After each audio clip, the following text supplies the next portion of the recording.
Hi friends, అమెరికాలో ఒకరి తర్వాత ఒకరు టాప్ లెవెల్ సైంటిస్టులు మాయమైపోతున్నారు. Space research, nuclear programmes, secret మిషన్లో పనిచేస్తున్న మేధావులు మిస్టరీగా ప్రాణాలు కోల్పోతున్నారు. ఇదంతా కేవలం యాదృచ్ఛికమా, లేక దీని వెనక ఏదైనా అంతర్జాతీయ కుట్ర దాగుందా? సాక్షాత్తు డొనాల్డ్ ట్రంప్ కూడా రంగంలోకి దిగిన ఈ సైంటిస్ట్ మిస్టరీ ఏంటో ఇప్పుడు చూద్దాం. గత 3 ఏళ్లలో జరిగిన ఘటనలు చూస్తే ఎవరికైనా వెన్నులో వణుకు పుట్టాల్సిందే.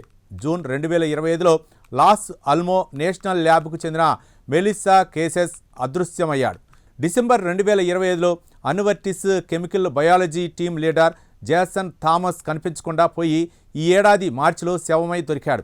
అలాగే నాసా శాస్త్రవేత్తలు ఫ్రాంక్ మెవాల్ట్, మైకేల్ డేవిడ్ హెక్స్ మరణాలు కూడా అనేక అనుమానాలకు దారితీస్తున్నాయి. ఈ కేసులన్నింటిలో అత్యంత కీలకంగా మారిన పేరు విలియం నిల్ మేకాసాండ్.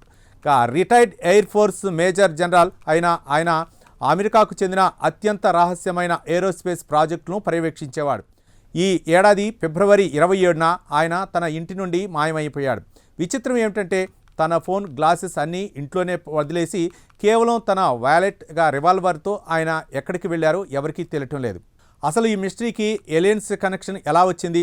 విలియం మెకాస్టాండ్ పేరు గతంలో వికీలీక్స్ విడుదల చేసిన ఈమెయిల్స్లో కనిపించింది. ముఖ్యంగా అన్ఐడెంటిఫైడ్ అనామలస్ ఫినామినా అంటే మనకు తెలియని వింత వాహనాల గురించి చర్చలో ఆయన పేరు ఉంది.